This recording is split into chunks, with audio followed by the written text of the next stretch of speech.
Aber hey, wart kurz, warte eine Minute. Bin grad dran im ganzen Leben einfach alles verhunzen. Ich laufe blind durch die Strasse, shit was geht's? Jetzt am Tag ganz allein, ohne Aufsicht in der Stadt. Ich brauch Hilfe, genau du kannst mir helfen. Ich kann nicht mal grad zeichnen, Natur richtig treffen. Als den beidhändig gefahren, den Verkehr zu sehen. Wie hab ich die Prüfung bestanden?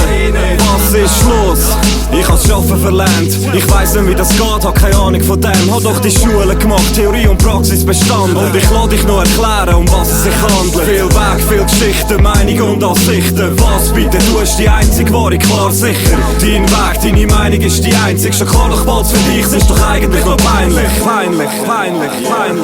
Oh shit, ich bin in der falschen Welt. Das Rauchen noch nicht verlernt, nur von Fastfood ernährt. Ich muss aufhören, gesund essen, Sport machen, fasten, mich im Leben einschränken. Aber muss ich's wirklich machen? Und Rap muss so tönen, deine Texte sind kompliziert. Da in Pause, dort Adlibs und jetzt funktioniert. Das würde ich anders betonen, das Wort passt nicht rein. Jungs, ich mache was mir passt auf einer anderen Schiene. Mach mal Beats wie Moneyboy oder Lil Wayne. Stopp, flattern ins Gesicht, das ist viel zu geil. Stopp, da eine Oktave höher, da Pass für den Bass nicht. Hat mal die Schnorren, das ist Rap, wenn's nicht fühlst, kannst du es abgeben. Viel Weg, viel Geschichten, Meinung und Ansichten. Was bitte, du bist die einzige wahre, klar sicher. Dein Weg, deine Meinung ist die einzige. Schon klar, doch bald für dich, es ist doch eigentlich nur peinlich.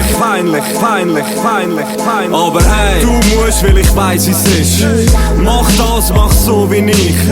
Du sollst, du wartest lang. Hey verdammt, hast du das Gefühl, dass ich das mach? Ich richte mein Leben so ein, wie ich's will, wie's mir passt, sind auch Fehler dabei. Vielen Dank für dein Interesse. Ich mach, ich entscheide in dem Leben. Das ist einfach, wenn du bei solchen Sachen dabei sein musst, die einfach benehmen wie ein grosser Bub.